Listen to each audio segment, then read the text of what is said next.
Hey friends, happy today. Welcome to Self Love and Sweat, both radio and podcast. Super excited that now the podcast is available on Dash Radio on the Expansion channel.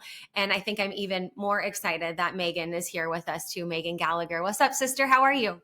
Hey, Lunden. How are you? I'm doing so good. I'm happy to have you. I don't want to intro you. Tell everyone a little bit about who you are and your mission in the world. She's amazing. I love you. Yes. So my name is Megan Gallagher, and I am a two-time TEDx speaker, four-time Amazon bestseller, mental health advocate for young adults, TV host, blogger, TikToker, you name it, I do it. And I'm so passionate about mental health. Really, everything that I do stems back to mental health and really giving back. And I call it giving a voice to the voiceless, because I've had my own struggling, panic attacks, no self-awareness. You know, when you're a teenager, you're already going through so many changes, hormonal, physical, mental. And I just felt so alone. You know, I felt really just like a shell of a person. And I will never forget having a mini rock bottom moment. Like we all in our lives will have kind of like that something has to change, right? And at 16, I remember sitting in the girls' bathroom stall of my high school, hearing the hum of the generator in the bathroom, staring at the tiles on the ground. And I was just like, I'm like, something really just, I was like, I want to feel better. And I'm like, you know what? I'm at 16, I don't even see a future for myself, because I'm just like focused on making it 5 more minutes. And I was in survival mode, hanging on by a thread in all areas of my life. And I'm like, so I just want to feel better. So I really reached out to my community and asked for help from my parents, and they put me in therapy immediately. But you know, that's why I do what I do. Is I had my own journey, and I have been on this ride for 10 years since I was 18. And I've loved it. I've loved every second of it. And so it's been a decade of really, you know, giving back. Yeah, I love that. Megan and I, we haven't met in person, but we were just talking off air before we started about how I'm going to be in Texas, where she lives, in June of next year. Woo! And I'm so excited. But we both said, we're like, it kind of feels like we've already been friends. So it'll just be like Yes. the icing on the cake. Because you were on my podcast before. And we talked all about like mental health in the school systems, mental health being, or tools to support our mental health being available to us like so much sooner. And Yes. I know, you know, and those listening, you go to school and there's like math and science and social studies and like PE and, you know, all these like basic classes that we're used to being incorporated in like regular school, air quotes, if you will. Yes. And I remember us like diving into like what a typical day in an ideal dream school would be for us, like incorporating things like breath work and meditation Yep. and all these tools that like I didn't find, or even like you were 16 when you had that moment. I think I was probably like 23, 24, where I had this moment where I'm like, wait, like I want to feel good. I don't know what's going on. I don't have the tools and resources. You know, Western medicine is not providing these tools and resources. School education system is not. And so I think you and I really bonded over that because we both love breath work and meditation and all of these tools for mental health. So I really loved that conversation. It's so powerful, London. And I agree. I think, you know, there's so many of us that wish in our middle school, high school, college that there were classes really preparing us for like real life. You know, I understand learning about math and history and science and all that stuff is so important, but I always wished when I was in my high school, I can't even count to like tell you how many times I was sitting, you know, in my class staring at the clouds. You know, I was always so creative and free spirited, and I always felt like a tug and a calling just towards being an entrepreneur, even at like a young age when it wasn't really cool or there wasn't a class about it. I remember staring out in the clouds, and you know, just really thinking like I was like, I just always feel like I'm just different. You know, something in me just I don't resonate with math. And although those classes are great, like I was saying, I always wish that there was a class about mental health or just how to listen to your intuition or what is happiness. And I just think that so many young adults, because there are no classes, so many young adults, feel like so just embarrassed and ashamed and awkward when they're hit 25, 30, when you're really evolving into an adult. And they're like, wait, I'm not happy in this 9 to 5 or in this relationship. Wait, I feel so out of alignment. Like I'm depressed. It's because you're probably not listening to your intuition. You're probably not following your dreams, and you're settling and just doing things to be realistic and practical. And I just wish that when I was younger, they prepared us for like how to actually find a meaningful, purposeful life, Yeah. Yes, absolutely. And I guess I'll pre-frame this part by saying, like, I'm not a parent. I'm Yeah. 99% sure you're not a parent also, Megan, right? Yeah. But I was talking about this the other day and really thinking about this. Growing up, we often ask kids, like, what do you want to be when you grow up? And it's like, doctor, lawyer, teacher, Yes. Yeah. marine biologist, or like whatever. Yeah. But I always feel like that does such a disservice because number one, it presupposes that we have to choose one thing. And I know I can So speak true. for myself that like I thrive running multiple businesses. I love that I can Wow. be a master life coach, NLP practitioner. I love I can have my podcast. I love that I can Yes. have my beauty counter business. I love that I can do voiceover work. Like that part I just feel like fuels my creative energy. And so I think what a better question is like, how do you want to feel when you grow up? Like, what do you want to exude on a day-to-day basis? What does that look like? And I think, like, to your point of, okay, well, I'm in this 9 to 5 and all of a sudden I'm like in the soup. I drank the Kool-Aid and Right. I didn't even like realize I had an option to have multiple avenues or streams of Yes. income. Yeah. I didn't realize I could wear multiple hats and that could be okay. So I often will ask my niece or kids that I work with, like, okay, well, like, how do you want to feel when you grow up? Like, what are experiences you want to have, right? And to your point, like, if we're taught to listen to our intuition and to understand the differentiating factors between feelings of like happiness and joy and frustration and anger and sadness and Yes. like Yeah. tuning into these different voices, I just feel like that would be a much better question. Don't you think? Yes, because when you teach young adults, because at that age, your brain is developing so much, like your frontal cortex, which controls emotional regulation, and like so much of you're growing into yourself, you're being stretched, you're having your first social, major relationship interactions, you're learning. For some people, it's the time when they have their first, romantic relationships, and you're having prom and all these things, and you're getting ready for college. It's so much change at once. And I always wished, like, why can't we have a class about really emotional intelligence and understanding our emotions? Because if you think about it, if you go through life, your 20s, 30s, 40s, 50s, always on autopilot, just, Band-Aid over bullet hole, like, oh, I'm fine, I'm just tired. Well, really, but it's like, why though? Every time you question, but why are you tired? You'll get to the root. It's like a method I call funnel thinking, where if you think about a funnel, at the top, it's very wide and broad, and it goes down to a narrow point. Anytime I, in my own life, because a therapist taught me that technique, anytime I, in my own life, feel like just, oh, I'm stressed, but I always am trained because of the therapist, I question it, but why am I stressed? Oh, well, I mean, it's, you get more specific, and then boom, your real root answer at the tip because it's narrow.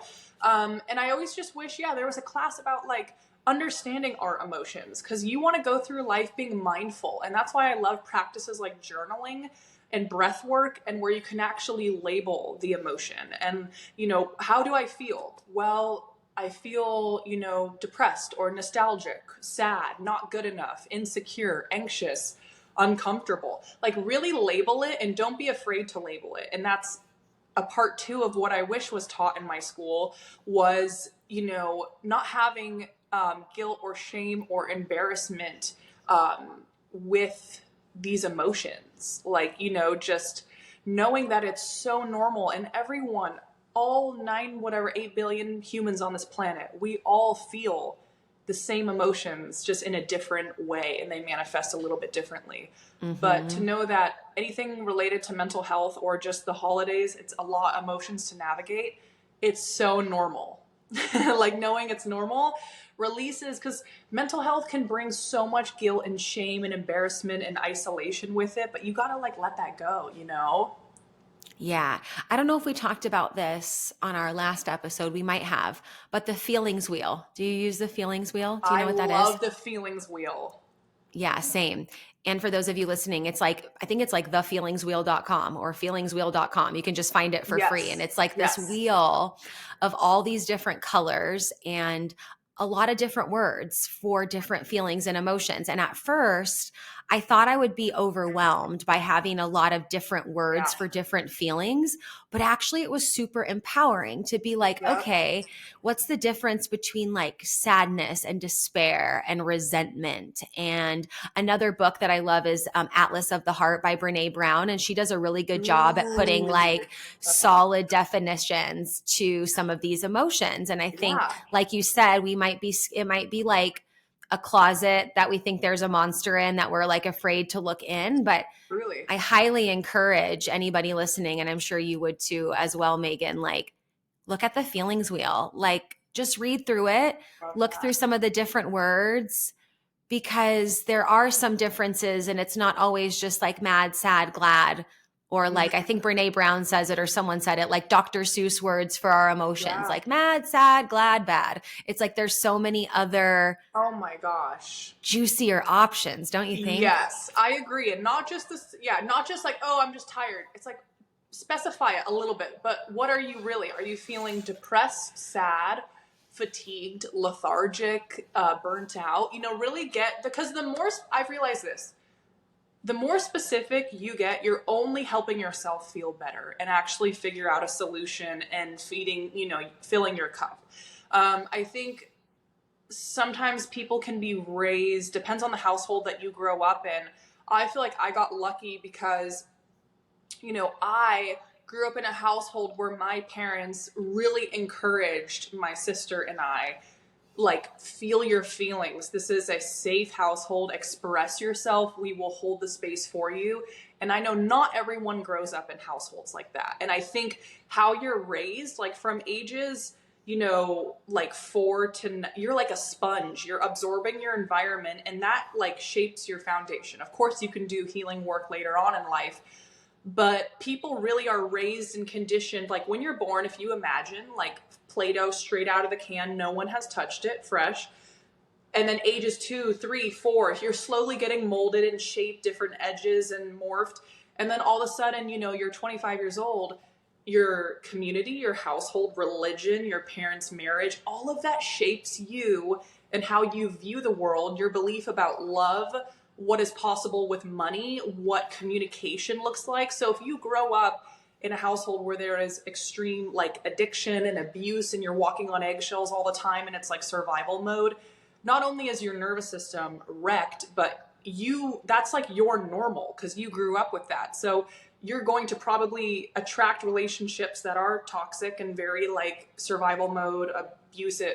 So it's like whatever we grow up with, we're a sponge for that environment. And you know, it's powerful because we really just are, like I said, we can do so much healing work. But like for me, I feel so grateful because yeah, my parents were so encouraging. Like, you know, whatever you're feeling is normal, and they did a great job of structure, discipline, but also allowing us to be creative and to explore our passions. And so I think a lot of people may not be super aware of how their, you know, like childhood really affects the way that their mind is like wired. Yeah. Yeah, that's huge. It's major. I think I really lucked out on the parents. In fact, I know I really lucked out on the parents card too.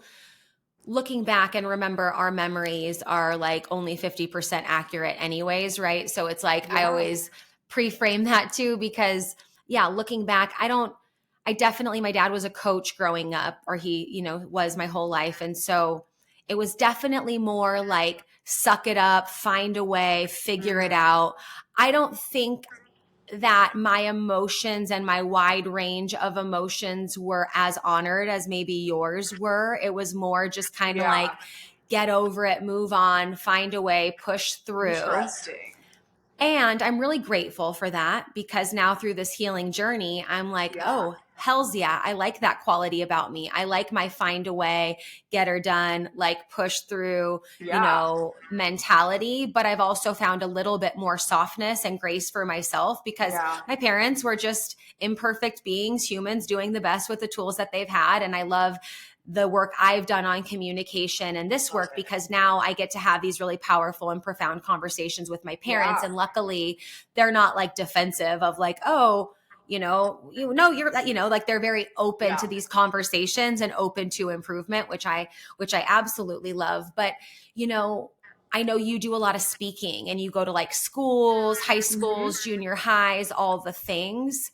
Knowing that you've had the supportive, free spirit, be your creative self type of parents, how do you help students who don't have that?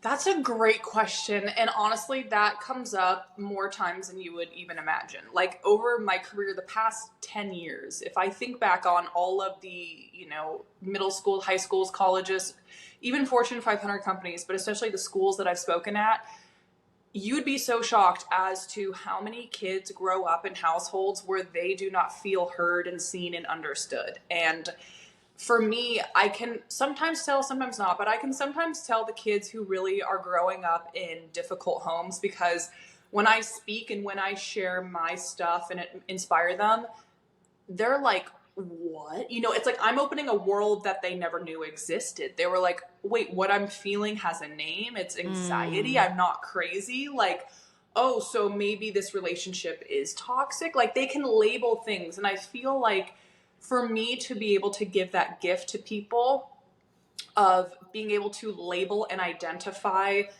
emotions, mental health stuff, and what's okay, what's not okay, for me to be able to do that for other people is probably the greatest gift that I could ever ask for. It's really, like I said, giving a voice to the voiceless and being that person, that change maker for other people.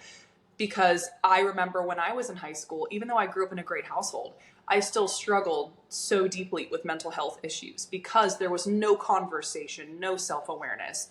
And I just was like, oh, I'm just dying every day. It's normal. But I really am doing this for my younger self. And because I told myself, I never want any other student to feel this way. I felt so alone and so just like this weird secret little invisible illness. I felt so ashamed. But now I'm like the most open book and I'm so empowered by it, because you realize now I'm spiritual. So I'm like, it happened for a reason. But to answer your question, Lunden, like all the schools that I've spoken at, there are so many kids that, also will listen to me talk. They don't ask me questions, but then after they'll find me on Instagram and they will say things, like, oh my gosh, you know, Megan, like I loved what you said and I'm sorry I didn't ask a question, and then they'll pour their heart out to me and they're like, my household is this, or I'm dating this guy right now and he makes me feel XYZ, like what should I do? And to me it's special because they're still going to find me online and DM me. And I think it's powerful too, because I think with men and women, even though it's 2023, times are different, I think men and women can sometimes be raised differently when it comes to mental health and talking about emotions and being in touch with their feelings. mm-hmm. And the amount of guys that DM me on Instagram, they don't really ask questions in the talks, but they'll always find me online after. And they say things like, hey, Megan, what you said was so powerful. And I've been going through, this pressure to be like the perfect football player and excel and succeed and be the man and like have that hot girlfriend. But then guess what? They're still human beings. So they also feel like not good enough at times and insecure and worried about failing. And what if I don't impress my parents, and just all the pressure that can really make you have just like a breakdown. And so it's powerful when they find me online, but a lot of people, you'd be so shocked. It's a sad reality, but a lot of people grow up in households that are not supportive and not that safe space for you to like be a kid or a teenager. A lot of people have to grow up very quickly or take care of their parents, or so I just feel grateful I can use my stuff, to be that person. Yeah, absolutely. And what I hear you say is like, we all come from different backgrounds, different family lives, whatever, but you're opening that door for people to Yeah. see, and then they still have to walk their own path. They still Yeah. have to, turn their mess into their message, or find that Yes. message in Yeah. some of that misery. And I truly believe, that our parents and our parents' parents like do the best with the tools that they have. And so Oh yeah. a lot of, what I coach on, especially in communication and things like that, is to like, okay, I know it's frustrating. And I found myself super angry for a while. I was like angry that my parents didn't know better. But then it's like when you do let's say the social studies within your own family. So you start to Yeah. look back at your family line, your It's a own history generational book. cycle. Yeah, you get to see like, okay, well, my parents were raised like this, and this is where Yeah. my grandparents came from. So like, Yeah. how in the world can I expect them to have those tools? Like, was my ownership moment where it's like they didn't have that, and now this is your turn, Lunden. So if you choose to stay angry and you choose to, be pissed off and point the blame at somebody else's fault, Yeah. that's your choice. And then I have my niece, she's 5, and I'm like, oh no, like this is my job. It's my job to do the communication. It's my job to teach about feelings and ways to regulate your nervous system, and that it's okay to feel a certain type of way. Yeah. But you can't see it here in the video. And of course, those people that are listening can't see it either. But I have a picture of my great grandmother on my shelf up here because it reminds me of her, who came from Italy to America, didn't know anyone, arranged marriage, no choice, never saw her family again. There was not like cell phones and FaceTimes and ways to stay connected. Like when she found out that her mother died, she found out because they took a picture of her dead mother in the casket and then they mailed it to her. And when we were cleaning out her stuff after she passed away, my cousin found that picture, right, of like her dead mom. And we were like, what is this? And we were like, oh, well, that was a nice delivery message. So it's like, of course, she didn't have the tools that we have now. And there's so much gratitude for the hardships that she went through, because now I get to have, like we talked about in the beginning, I can do whatever I want. I can have whatever jobs I want. I get to live my dream of being able to travel the world and live wherever I want. And now I'm in the mountains and I love it. And I get to go to Cabo after Christmas. Like that's not because I just did it all on my own. That's like a lot of sacrifices along the line that I think allowed me to appreciate that a little bit more. And then of course, feelings of anxiety and stress and all of that. Oh my gosh, I bet you and not to discount my feelings, because I want to, all the feelings are valid, but it's like my anxiety and stress is like, when I look at it, it's like,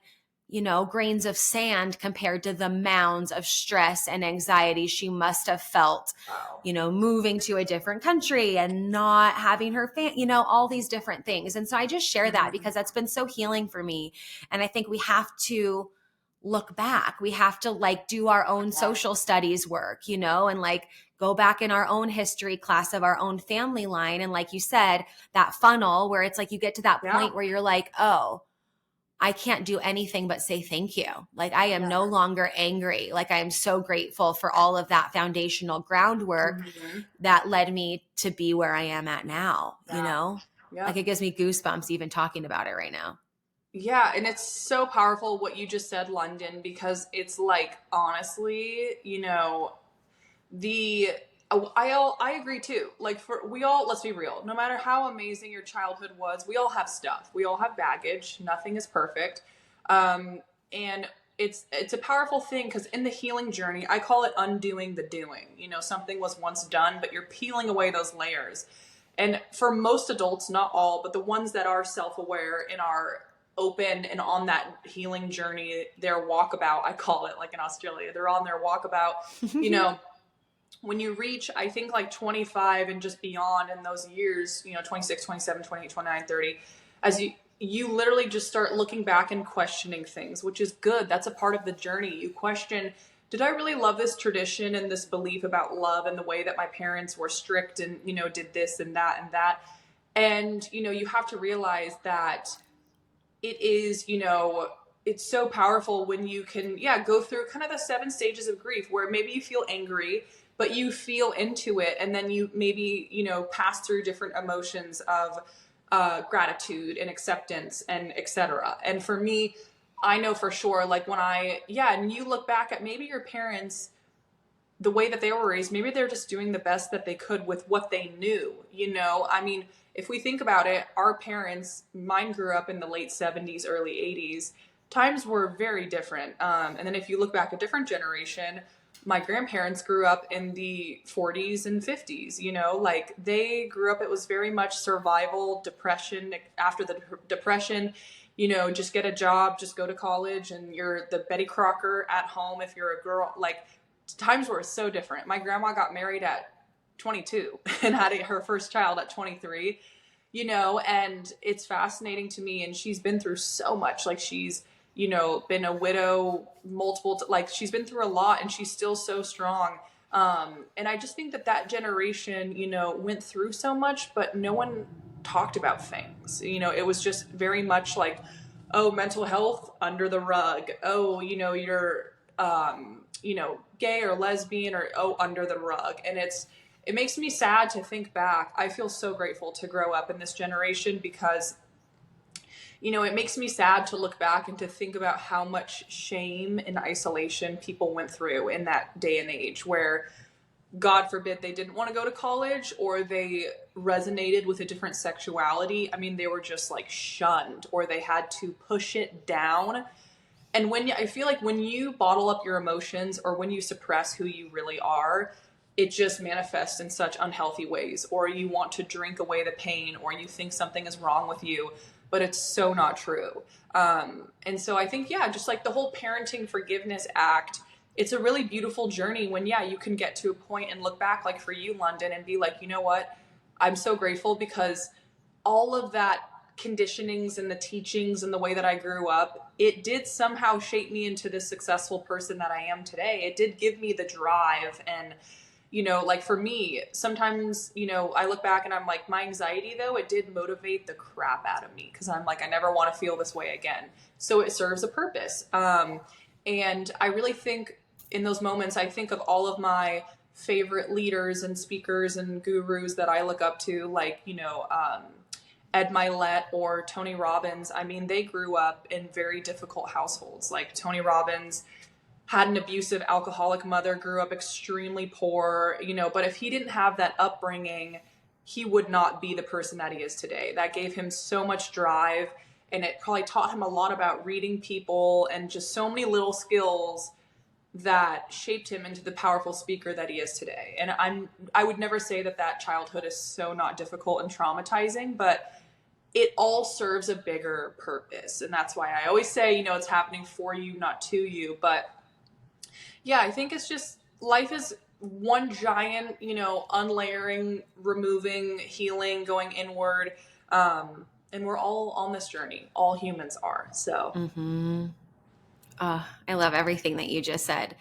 At the time of recording this right now, what's today? December 13th. So we're at the end of 2023 at the time of recording this. And speaking of, like, looking back on things that we learned from, or things that maybe we thought were like disastrous, but now we're like, wait, I would not have changed that, because that was major. I needed that in my life. Like, I needed that pain in order to find my path to where I'm at now. And I think the more that you do that, it's like strengthening a muscle. It's like the more that you practice finding purpose in some of that pain, the more I think you look for it proactively. And I love, and I know you do too, like that end of the year, like that retrospection, looking back, introspection, like, what did we learn? What did we take from this year? What do we want to bring into next year? What do we want to, quite frankly, leave here? Because, like, I mean, I'm not perfect, and I just know there's some shit I messed up on for sure, or like things I'm just like, those parts of you, though, that, like, you know, I can think of like envy and jealousy that was very prevalent for me early on this year, especially in relationships and things like that. Now I can't really remember her that much anymore. And I'm super grateful. And I'm like, she can stay here in 2023. You know, that envy, that jealousy, that's not going to come with me next year. It's not necessary. It was helpful because it helped me, you know, identify some of those things. I also think of like, you know, especially the shoulds and supposed tos. Yes. You know, I think a lot about like, you know, where I'm at in my life. I just turned 35. I'm not married. I don't have any kids. Up until, you know, July of this year, I was kind of living everywhere, just like out of my suitcase, traveling wherever I wanted to, loving that life, living that life, owning that life. But there is a lot of chatter, right? And it usually comes from people who are triggered by the fact that you're living out your unapologetic life, and it reminds them that maybe they didn't do it, right? Like, I'm not trying to like I'm not trying to like call anybody out, but more so I had to tell myself that of like, okay, it might just be that I'm living my life unapologetically and they're not. And so that's triggering, right? And so silencing a lot of those shoulds and supposed tos, I think, was a huge learning this year. This time last year, I fully quit fitness. Like, I told myself, I don't want to be a fitness coach anymore. I'm not going to coach fitness anymore. I didn't really know if, you know, I was making great money and like all the things, all my fitness career, I'd done it since 2012, right? So it was like 8 years. Wow. And I just was like, no, this doesn't resonate with me anymore. And so now looking back, I'm like so freaking grateful that I did that I stepped out, that I took the leap. So for me, those are some of the learnings about envy and jealousy, the shoulds and supposed tos, taking that leap, even when you're scared shitless. Like, I just think there's nothing quite like starting when you're not ready and going for it when you don't think you're qualified yet, because I think that really supercharges something inside of you that like nobody else can teach you, you know? True. What about from your perspective? Like, what are some things that you learned this year or stuff where you're like, that's going to stay in 2023, or I want to bring more of that in 2024? Yeah. Oh my gosh, so many things, Lunden. But also, I want to just do some snaps and really reiterate what you just said. Your lifestyle can really trigger some people. That is so, like, my soul just did a backflip. That this past year, I experienced that on a deeper level, and it's awareness. Because for a while, I was like, you know, I'm like, is something wrong with me? Or these relationships don't work? I'm like, what is happening? But this year, I did realize, and it's just the truth. It's not condescending. It's not cocky. It's just the truth. It's like when you are, and I saw Brendan Burchard did a fabulous post actually yesterday, I believe, about the taxes, the stuff that comes with being successful and really being a fully lit, passionate person. You get, the people's opinions. Some people will not support it and they don't want to see you live that fabulous, successful, really like just maxed out life. And he did a great post about navigating the emotional growing pains that come with being successful, the stuff that comes with it. But what you just said is so true. Like, this past year in 2023, I realized, by me following my dreams and living this maxed out life, in Austin, Texas, and I can pick up and move wherever. I run my own business, and me getting in the best shape ever, and just overall mind, body, soul, spirit, just really like so fulfilled, so happy, reaching my dreams and being, outspoken about it. It will trigger some people, but there's a quote that I love. Your triggers are your responsibilities. So if someone else is bothered, so it triggers something by me living out my dreams and doing this, that's on them. Your trigger is your responsibility. This is not an excuse to go around being, like rude and mean, but no, you have to understand. Let's say, for example, if someone who lives in my apartment building is triggered by me doing all this, that's because there is a part of them that is not following their dreams. That's what a trigger is. They see something in me and they're like, ooh, I'm jealous, insecure. I wish I was her, envy. But some people are not self-aware enough to understand that their trigger is their responsibility. And it's nothing to do with me. I'm just kind of a mirror of, oh, there is something unhealed in me, or I want to, whatever it is, but it's a real thing. Being successful, like in all areas, it comes with extra stuff. But yeah. And don't you feel like, I feel like no matter what, there's just going to be the peanut gallery. Like there's going to be the There chatter will and the noise. Like we just cannot please everybody. Like we just can't. never, And I never. just feel like, oh, and it was so unconscious. Like I wasn't Mhm. consciously trying to please people, but I think I was unconsciously playing small because I didn't Yeah. want to be like too much. The other day we were on a meditation call for our Nava community. We all meditate together, and we Yes. all unmuted ourselves for like 30 seconds to say like what we wanted to let go of. Yeah. And when I said it, I was like, oh, I want to let go of playing small. Like I feel like I've dimmed my light because for some unconscious, subconscious reasoning, I thought that I was like, being too much for others. And I'm just sick of that shit. Like I'm not playing small anymore. I'm turning my light up super bright. I'm not gonna, Good. it doesn't As you matter should. because like I'm gonna die. I have a note on my fridge that says, I'm gonna die. Nobody cares. It's time. It's like that reminds me of my mortality, Yeah. not in a, I mean, I guess maybe for some people it might seem morbid, but not really in a morbid way, more just like, girl, it's go time. You don't know if you get another round. Like, let's go, chop, chop, and I just feel like that's really helped me get that good tunnel vision of just like, no, Yes. girl, like this is your light, turn Yeah. it up, crank it up. Yeah. But I think also this year too was a realization of that, like just certain habits, limiting beliefs, different things I was doing was really a reflection of that subconscious belief of like, I have to play small. I can't be Yeah. too big. I can't be too bright, or it might be uncomfortable for some people. But I'm like, if it's uncomfortable for them, then I don't need to be around them. No, their triggers are their responsibility. And you should just, anytime you feel like, you're around people and you feel, I call it an old timeline, because let's be real.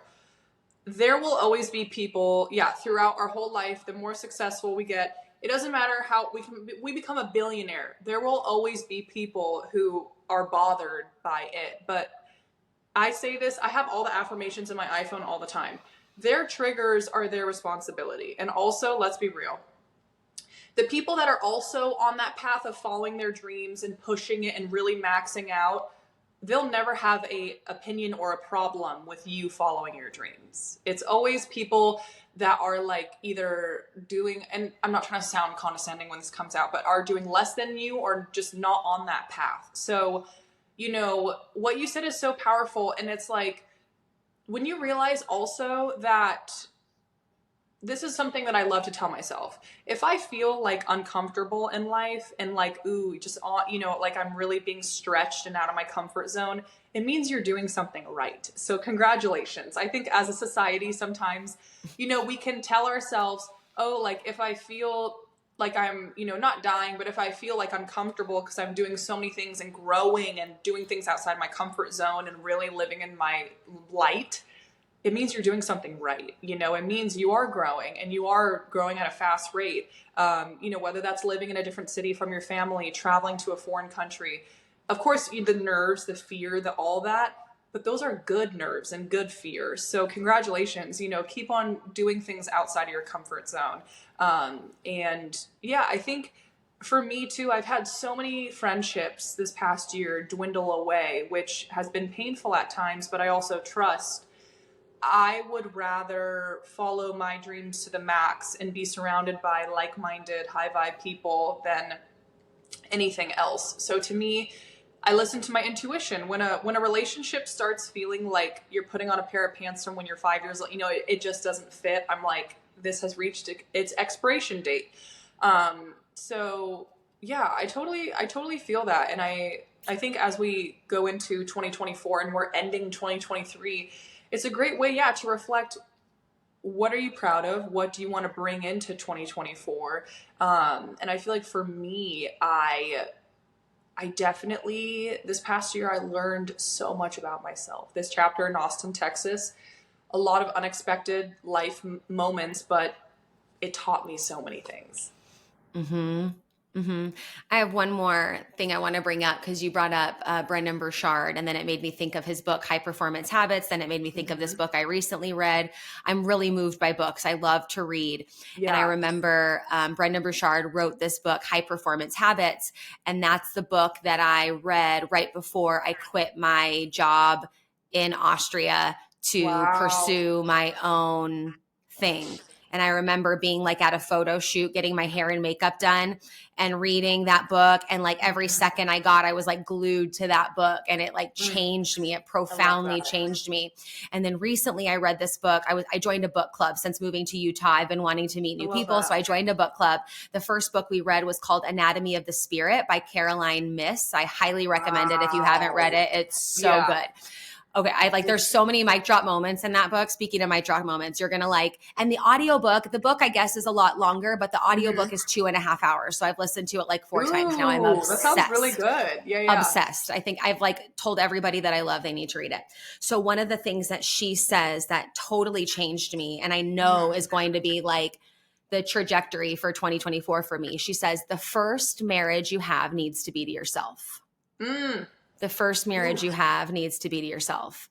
And so true. when I look back at so many relationship patterns, which undoing the doing, right? I'm currently Yep. unlearning, undoing a lot of the sameness of the ways I've showed up in relationships. I kind of just Yeah. got like sick of my own shit. You know, I was like, ugh, I don't want to be that person anymore. I got to, no, time for me, and I got to do my own thing. Hmm. And, so that part, though, your first marriage has to be to yourself, was so Love profound, that. because I think sometimes we can look for somebody to like make us feel a certain type of way or to Of fulfill a course. particular need. And Yeah. that's something that I'm for sure leaving in 2023. And I wake Mm. up in the morning now, you know, when you just read something and you're just like never the same again. I wake up in Yes. the morning and there's like, there's like a, like the union, the couple that lives inside me talks to each other of like, good Love morning, that. sweetheart. I love you. You're so beautiful. Like there's like this dialogue Hmm. of this marriage and this union between myself, right? I live alone. I Yeah. am alone. Like, you know, I just, yeah, I guess, yeah, I'm a self talker. So I'm talking to myself out loud sometimes when I I'm love that. wake up, but I'm like, that was so profound too, because I'm like, oh, as I'm continuing to learn, like you said, your triggers are your responsibility. So as I'm Yes. Yeah. triggered, I'm like, I don't need somebody to come and calm the trigger. I need to go in and have this union with myself that's like, huh, where did that come from? Yeah. Why? What might have Mm. happened? Like go through that social studies history book of myself and look back, Mm. and and I don't know how that sits with you or what that says to you, but I'm like, that's kind of what I want to do, is like I just want to like Yeah. marry myself and fall back in love with myself and like dig deep into who I am, and you know, get rid of like prune the book, like the rose bush, if you will, Yes. of like, you Yeah. know, what's dead, what needs to be cut, what do we need to foster even Love more of, what are we missing, what nutrients do we need in order to bloom. And that. that's Mm. just like my theme is like, I'm going to propose to me from me. I have my aura ring, so That's maybe so that's my wedding ring to cute. myself. But I'm like, that's what really what I mean, I don't want to wait till 2024 to feel that. And I read that book a couple months ago, so it's been kind of resonating Mm. with me. But that's really my theme from now and into Yeah. next year, is just Yeah. like, how can I love and nurture and marry myself even more? I love that. That is so powerful, London, and I feel like it's just so true. You know, self-love is such a lifelong journey. It's not an overnight fix. It's the journey, it's the vow we make to ourselves. And there is a fabulous TEDx talk that this woman gives, and it's famous actually. It has like millions of views. It's so powerful. It's this cute 40-year-old lady. It was a few years ago, and the whole TEDx talk is, you know, there's a mirror on the stage, and she's talking about how her whole life, you know, she's like, when am I going to meet my soulmate? You know, from the day you're born, you're like, oh my God, this man I'm going to marry, he's going to be this and that and that and that. And basically, you know, she reached a point where she was like 30, you know, 32, and she's like, I still haven't found this person. And one day she looked in the mirror and she realized, just had the biggest epiphany. She was like, this man, you know, that I have been dreaming about and praying for, and all the qualities, she was like, that's me though. And she just looked in the mirror and was never the same. And so she made the vow to herself, which is like a marriage vow: through sickness, through health, till death do us part. Like, for myself, I will be there for you. I'll show up for you. I won't abandon you. And I thought that was so powerful, because I do think sometimes we can spend our lives or parts of our life seeking that like external person to fill us, complete us, validate us, secure us, whatever that word is. But we do have to realize in life, we got to go on our own journey that will be for our entire life, of like the never ending exploration, understanding all of our layers and attachments and our love languages and how we operate. And that's why for me, like, I'm single right now. I love being single because I never get to stop exploring and understanding who I am as a woman. And I do think getting older is the most beautiful thing ever, because with it comes radical acceptance. I've never loved my body more. I just am so secure with myself as a female. And I'm so secure with just everything that makes me me. I just think it's such a powerful journey when you can become confident in who you are. Like, yes, I fully, I'll never say I fully love myself, because I think that is a lie, to be honest. But right now it's like, I feel pretty damn good, and I'm comfortable saying that. And I just think it's, the seasons of life are beautiful. One day, of course, I'll partners will come and go, and I'm sure I'll find a partner, but I'm so enjoying the exploration and just me and understanding myself. You're so magnificent, Megan. I'm so grateful for our time and conversation here today. We'll just kind of land the plane here and just know that Megan's going to be back. I already told her before we started. Yes, I'm like, of you want to course, come I back? can't Like, wait. I'm like, you want to come back like every other month and be on the podcast, Yes. be on the radio show. Thank you guys for listening to Self Love and Sweat, the podcast and radio, available everywhere you listen to podcasts, as well as on the Expansion channel on Dash Radio. Again, Megan, I appreciate your heart and soul. I can't wait to hug you in real life. And and Megan is Megan W. Gallagher on Instagram. So give her a follow. I'll put it in the show notes and everything too, but give her a follow and check out all that she has put out there. I appreciate you, sister. Have a beautiful day. Thanks, London. Thanks, everyone.